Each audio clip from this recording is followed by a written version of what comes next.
evening, sir. Oh, hello. Save the Children Fund. Oh, yes. It's £1 I usually give you, isn't it? Yes, it is, but costs are constantly rising and the need is becoming greater. I am afraid society ill-treats children more and more. Do you know, it takes £3 today to achieve what £1 could do just a wee while ago. OK, well, I'll give you £2 then. OK? Oh, thank you, sir. You're very kind. That's how the expert does it. Wait a minute. I didn't give because I was conned. I thought she had a good case. Don't you think you've got a good case? Prepare yourself thoroughly. Think through every possible reason why the customer might want more of your goods. Who are you going to see now? I'm going back to that toiletries buyer. And why should he buy more of your goods? Well, with our point-of-sale material and, well, the start of the tourist season. You know, hot early spell can bring a rush of customers for deodorants and sun stuff. And Magilux has just put their prices up. And our TV campaign is just starting. All right, let's do it. Off you go. So what sort of a month have you had? Oh, a bit sluggish, but not too bad. Bit sluggish, eh? Well, I think I can help you there. This deodorant is going very, very fast. So is this sunburn cream.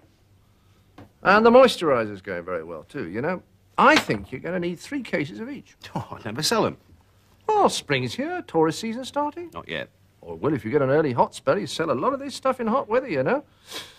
Be a bit embarrassing to be sold out with all our TV advertising, and we kept our prices down, unlike some I can mention. You know, I think you're going to really need 4 cases of each. 4 cases of each? That's beyond the bounds of possibility. Apart from anything else, I wouldn't be able to store it. No, the best I can do is double it. You're very kind. So that's the first lesson. Think bigger. Be a salesman, not a collecting agent. Widen your horizons. Think of all the positive reasons why the customer should agree. Right, got it. Good. Good. Now, second lesson? Oh, easy. Ask for the order. Is that it? A bit obvious, isn't it? Oh, yes. Watch this. How many insurance companies are you dealing with at the moment? 11. Well, with our comprehensive policy, you'd only be dealing with 1. Think how much time that would save you. Yes, but our 11 are all experts in their specialist fields. Well, yes, I understand that, but involving a number of companies does create the possibility of overlaps or gaps. You see, we're good in every field, and don't forget, I'd become an expert in the most important field of all for you, you and your company. I mean, we would insure everything from broken cups in the canteen to staff holidays. Yes, well, I can see that could have certain advantages. Absolutely. So,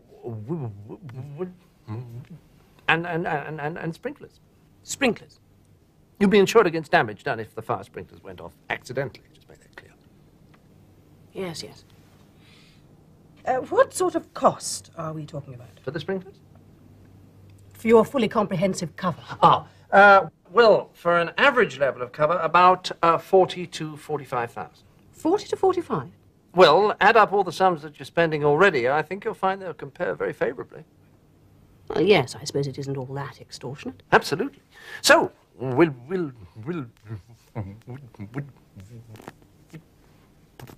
perhaps you'd be bees. Bees? Swarms of bees, attacking your employees in any department that you decided to, hive off. Hive off? Oh, all right. I must fly.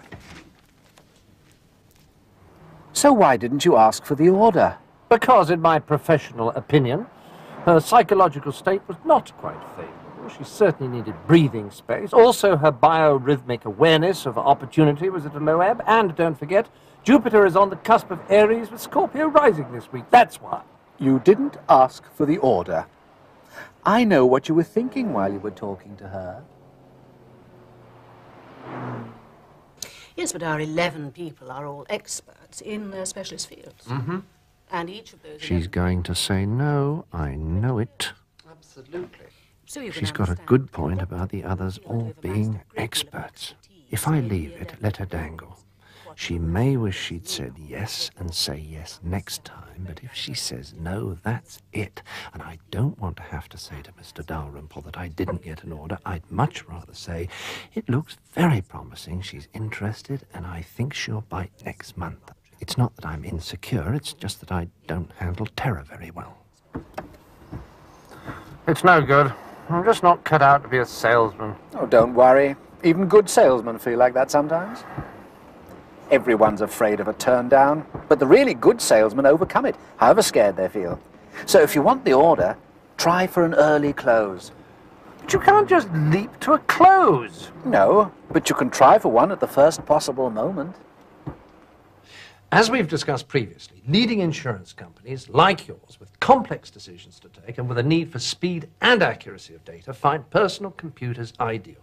Your senior managers will find management decisions less complex and time-consuming. Invaluable, no question. Good. Well, can we get down to details today? No, I'm afraid we can't. Oh, may I ask why not? As I told you at our first meeting, we have been looking at a number of different types of machines. Last week we ordered 2 dozen from one of your competitors. Oh. They arrive next month. Last week? Yes. 2 dozen? Yes. From one of our competitors? Yes. Well, may I ask you one more question? Yes? Can you suggest anywhere where they do a good tandoori? See? The early trial for a close stopped you from wasting half an hour of good selling time. Yes, but it was 24 personal computers down the drain. Yes, but it's given you half an hour which you can spend selling to a real prospect who may buy 36 personal computers. Yes, and if he turns me down quickly, I've still got 25 minutes to sell 48 personal computers to somebody else. Well, if you're turned down, that's the right attitude. Be positive. Obviously, the best thing you can do is get a sale. The next best thing is achieve your alternative objective, an agreement to demonstrate the product, for instance. The next best thing after that is a turn down. Way below a turn down is not trying for a close. That's the real recipe for failure. Okay, point taken. Try for an early close. Right. And now let's look at another way of asking for the order.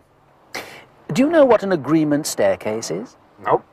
Well, you could prepare things in advance that you know the customer could only agree with.